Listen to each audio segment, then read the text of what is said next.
নমস্কাৰ, আপুনি চাবলৈ আৰম্ভ কৰিছে exam guide Assamese YouTube channel. এডিআৰিৰ ফুল এনচাৰ কিখন আপোনালোকৰ ওচৰলৈ আগবঢ়াবলৈ চেষ্টা কৰিছোঁ আৰু আপোনালোকে সেইখিনি মিলাই চাব।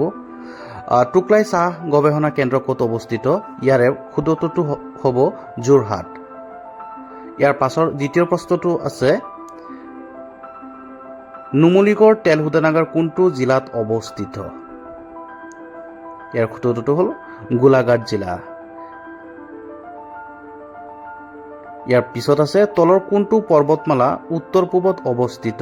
ইয়াৰ শুদ্ধ উত্তৰটো হ'ব বৰাইল পৰ্বতমালা। ইয়াৰ পাছৰ প্ৰশ্ন, কোন দুখন দেশৰ লগত অসমে আন্তঃৰাজ্যিক সীমা স্পৰ্শ কৰে? ইয়াৰ শুদ্ধ উত্তৰটো হ'ব ভূটান আৰু বাংলাদেশ।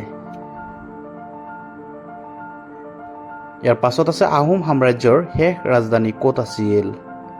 ইয়াৰে শুদ্ধ উত্তৰটো হ'ব যোৰহাট।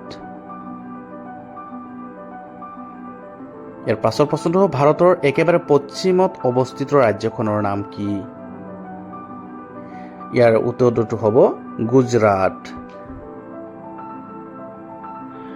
কোনখন গ্ৰন্থ পদ্মশ্ৰী ৰংবং তেৰাঙে ৰচনা কৰিছে? উত্তৰটো হ'ব ৰং মিলিৰ হাঁহি। ইয়াৰ পাছৰ প্ৰশ্নটো হ'ল, শ্ৰীমন্ত শংকৰদেৱৰ বুঢ়ী আইতাকৰ নাম কি আছিল? খেৰসুঁতী।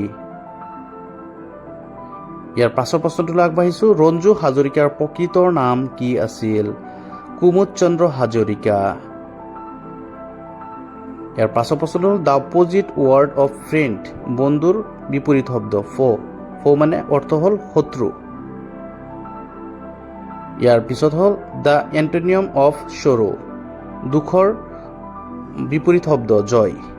Which of the following word is example of pronoun? They. ইয়াত কেইবাটাও আছিলে, দেটো হ'ল pronoun. Which of the following word refers myself? Myself কিহে বুজায়? আই। ইয়াৰ পাছত হ'ল, দ্য কালেক্টিভ নাউন অফ ডগছৰ কালেক্টিভ নাম পেক। ইয়াৰ পাছৰ প্ৰশ্নটো হ'ল, what is the collective noun of fish? মাছৰ কালেক্টিভ নাউন স্কোল। ইয়াৰ পাছত হ'ল, what is the similar word of elevated? প্ৰমোটেড। ইয়াৰ পাছৰ প্ৰশ্ন আগবাঢ়িছোঁ, which of the following pronunciation mark is called hyphen? তলৰ কোনটোক হাইফেন বুলি কোৱা হয়? এই চিহ্নটো চাইছে, এই চিহ্নটোক হাইফেন বুলি কোৱা হয়। এইটো শুদ্ধ উত্তৰ। Which of the following pronunciation mark is called apostrophe? এই চিহ্নটো যে চাইছে, এইটো হ'ল apostrophe. One word substitution for life history written by another person? Biography. যোনে আনৰ জীৱনক লৈ কিবা লিখে তাক বায়োগ্ৰাফি বুলি কোৱা হয়। 80 আৰু 100ৰ মাজত থকা মৌলিক সংখ্যা কেইটা? 3টা। ইয়াৰ পাছৰ প্ৰশ্নটোলৈ আগবাঢ়িছোঁ। এই প্ৰশ্নটোৰ xৰ মান কিমান? 5। ইয়াৰ পিছত 100ৰ 100% আৰু 200ৰ 200% যোগফলৰ ফলাফল কিমান হ'ব? ইয়াত গোটেই প্ৰশ্নটো অহা নাই, ইয়াত 500। ৰোমান সংখ্যা x ইয়াৰ দশমিক সংখ্যাটো কিমান? 91। ইয়াৰ পাছৰ প্ৰশ্ন আগবাঢ়িছোঁ, কাঞ্জীবৰম শাৰী কোনটো ৰাজ্যত উৎপাদন কৰা হয়? তামিলনাডু। শুদ্ধ উত্তৰটো হ'ব তামিলনাডু। ডায়মণ্ড লীগ কোনটো খেলৰ লগত জড়িত? এথলেটিক্স। ইয়াৰ পাছৰ প্ৰশ্নটোলৈ আগবাঢ়িছোঁ, ৰূপৰ ৰাসায়নিক সংকেত কি?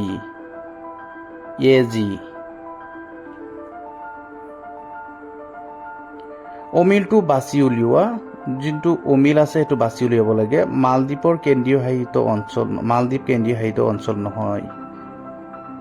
ৰাজ্যসভাৰ অধ্যক্ষ কোন? ইয়াৰে শুদ্ধ উত্তৰ হ'ব ভাইচ প্ৰেচিডেণ্ট। সংবিধানৰ উপাদান নহয় কোনটো? শুদ্ধ উত্তৰটো হ'ব ৰাষ্ট্ৰীয় নিৰ্দেশাত্মক অধিকাৰ। ভাৰতৰ উপৰাষ্ট্ৰপতি কোন? ইয়াৰে শুদ্ধ উত্তৰটো হ'ব জগদীশ ধনখড়। ইয়াৰ পাছৰ প্ৰশ্নলৈ আগবাঢ়িছোঁ। এটা পদাৰ্থৰ pHৰ মান 5.0 হ'লে পদাৰ্থটো হ'ব আম্লিক প্ৰকৃতিৰ। মুদ্ৰাৰ ক্ৰমাগত বৃদ্ধিকে কি বোলে? মুদ্ৰাস্ফীতি। আৰু যদি মুদ্ৰা নিম্নগামী হয়, ক্ৰমাগত বৃদ্ধি নহয়, তেতিয়াহ'লে মুদ্ৰা অৱস্ফীতি। তলৰ কোনটো দক্ষিণ আমেৰিকাৰ পৰ্বতমালা? দক্ষিণ America Andes. Find the correct word mountain. শুদ্ধটো, ইয়াত বানান কেইবাটাও ভুল আছিলে। শুদ্ধ শব্দটো হ'ল মাউণ্টেইন। বেৰিং প্ৰণালীয়ে কোন দুটা ভূখণ্ডই পৃথক কৰিছে? ইয়াৰে শুদ্ধটো ৰাছিয়া আৰু আলাস্কা। ইয়াৰ পৰৱৰ্তী প্ৰশ্নলৈ আগবাঢ়িছোঁ। পৰৱৰ্তী প্ৰশ্নটো হ'ল পোহৰ শক্তিৰ উৎস বুলি কোনটো কোৱা হয়? মাইটকণ্ড্ৰিয়া। মাইটকণ্ড্ৰিয়া পোহৰ শক্তিৰ ভঁৰাল বুলি কোৱা হয়। আমেৰিকাৰ ৰাষ্ট্ৰপতি কোন? Joe Biden. ইয়াৰ পিছৰ প্ৰশ্ন আগবাঢ়িছোঁ। বিমান এটা চেন্নাইৰ পৰা গুৱাহাটীলৈ আহি আছে। বিমানখন কোনটো দিশৰ পৰা আহি আছে? প্ৰশ্নটো দীঘল আছিলে, ইয়াত শ্বৰ্টকাট দিয়া হৈছে। দক্ষিণৰ পৰা পূবলৈ। ইয়াৰ পাছৰ প্ৰশ্নটো হ'ল শান্তশিষ্ট হৃষ্টপুষ্ট মহাদুষ্ট শিশু পুথিখন কোনে লিখিছে? ভৱেন্দ্ৰনাথ শইকীয়াই। ইয়াৰ পৰৱৰ্তী প্ৰশ্নলৈ আগবাঢ়িছোঁ। পৰৱৰ্তী প্ৰশ্নটো হ'ল national war memorial situated new Delhi. পৰৱৰ্তী প্ৰশ্নলৈ আগবাঢ়িছোঁ। জালিয়ানৱালাবাগ কোনটো ৰাজ্যত অৱস্থিত? পাঞ্জাৱ। আজি ৰবিবাৰ হ'লে 92 দিনৰ মূৰৰ দিনটো কি হ'ব? সোমবাৰ। ইয়াতে এটা মান দিয়া হৈছে, ইয়াৰ কিমান মান আহিব? উত্তৰটো হ'ব 4। মহীশূৰৰ সিংহ বুলি কাক কোৱা হয়? প্ৰশ্নটোৰ উত্তৰ হ'ব টিপু চুলতান। ইয়াৰ পৰৱৰ্তী প্ৰশ্নলৈ আগবাঢ়িছোঁ। পৰৱৰ্তী হ'ল চাৰ্কল জিঅ'মেট্ৰি আৰু পয়েট্ৰি লিটাৰেচাৰ। এইটো মিলাই চাব। ইয়াৰ পাছৰ প্ৰশ্নটো হ'ল ইয়াত কুল্লু দহুৰা কোনখন ৰাজ্যৰ? হিমাচল প্ৰদেশ। ইয়াৰ পৰৱৰ্তী প্ৰশ্নলৈ আগবাঢ়িছোঁ। নীতি আয়োগৰ অধ্যক্ষ কোন? নীতি প্ৰধানমন্ত্ৰী। পৰৱৰ্তী প্ৰশ্নলৈ আগবাঢ়িছোঁ। পৰৱৰ্তী প্ৰশ্নটো হ'ল which is the opposite word of cheap? Cheap মানে সস্তা। চিপৰ বিপৰীত শব্দটো হ'ল এক্সপেঞ্চিভ মানে দামী। ইয়াৰ পৰৱৰ্তী প্ৰশ্নটোলৈ আগবাঢ়িছোঁ। Similar word of furious. ফিউৰিয়াছৰ একে শব্দ এংগ্ৰি। ফিউৰিয়াছ মানে খং কৰা, এংগ্ৰি মানে খং কৰা, একে শব্দ। ইয়াৰ ভাৰতৰ ৰাষ্ট্ৰপতি কোনে শপত কৰোৱায়? ইয়াৰে শুদ্ধটো হ'ব উচ্চতম ন্যায়ালয়ৰ মুখ্য ন্যায়াধীশ। পিছৰ প্ৰশ্নটোলৈ আগবাঢ়িছোঁ। পিছৰ প্ৰশ্নটো হ'ল 1 ঘনমিটাৰ আয়তনৰ এটা গণকৰ পৰা 1 ঘন চেণ্টিমিটাৰ আয়তনৰ কিমানটা গণক কাটি উলিয়াব পৰা যাব? ইয়াৰ শুদ্ধটো হ'ব 10 লাখ। 1 ঘনমিটাৰ আয়তনৰ গণকৰ পৰা 10 লাখ গণক উলিয়াব পাৰি। তলৰ কোনটো আমেৰিকাৰ দ্বীপ ৰাজ্য? ইয়াৰে শুদ্ধটো হ'ব হাৱাই। পৰৱৰ্তী প্ৰশ্নলৈ আগবাঢ়িছোঁ। পৰৱৰ্তী হ'ল DNRLM-ত এইটো দীনদয়াল অন্ত্যোদয়া যোজনা। পৰৱৰ্তী প্ৰশ্নটোলৈ আগবাঢ়িছোঁ। গ্ৰীণলেণ্ড কোনটো দেশৰ অংশ?